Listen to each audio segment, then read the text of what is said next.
সালাম রকি ভাই। পুরো ইন্ডিয়ার মানুষ তোমাকে এবার সালাম করবে কেজিএফ চ্যাপ্টার 3 রিলিজ হওয়ার পর।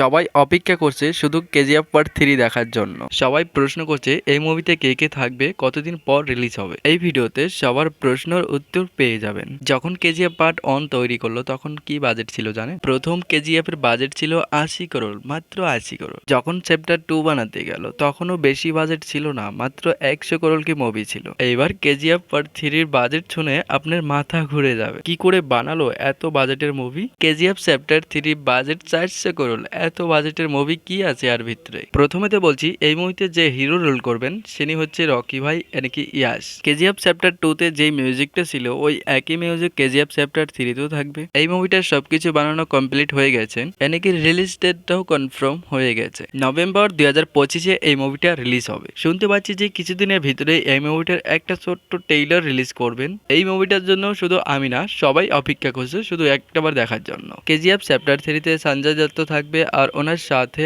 আর অনেক বড় বড় অ্যাক্টরস দেখা যাবে। কেজিএফ চ্যাপ্টার 3 সিনেমা হলে গিয়ে দেখতে পারবেন না, এটা আমার বিশ্বাস। কেজিএফ চ্যাপ্টার 3 দেখার জন্য টিকিটই পাবেন না, এত মানুষ অপেক্ষা করে আছে কেজিএফ চ্যাপ্টার 3 দেখার জন্য। ওই যে বললাম না, কেজিএফ পার্ট 3 শুধু রিলিজ হতে দাও, পুরো ইন্ডিয়ার মানুষ তোমাকে সালাম দেবেন। রকি ভাইয়ের সাথে হিরোইনের রোল করবেন শ্রীনিধি শেট্টি রিমা। তো বন্ধুরা, কেজিএফ চ্যাপ্টার 3 দেখার জন্য কে কে অপেক্ষা করছেন কমেন্ট করে বলে যাবেন। ভিডিওটি ভালো লাগলে একটা লাইক করবেন, চ্যানেলে নতুন হলে চ্যানেলটি সাবস্ক্রাইব করবেন আর সাথে থাকা বেল আইকনটা প্রেস করে দেবেন। খুব তাড়াতাড়ি নিয়ে আসবো এরকমই জানার জন্য ভিডিও।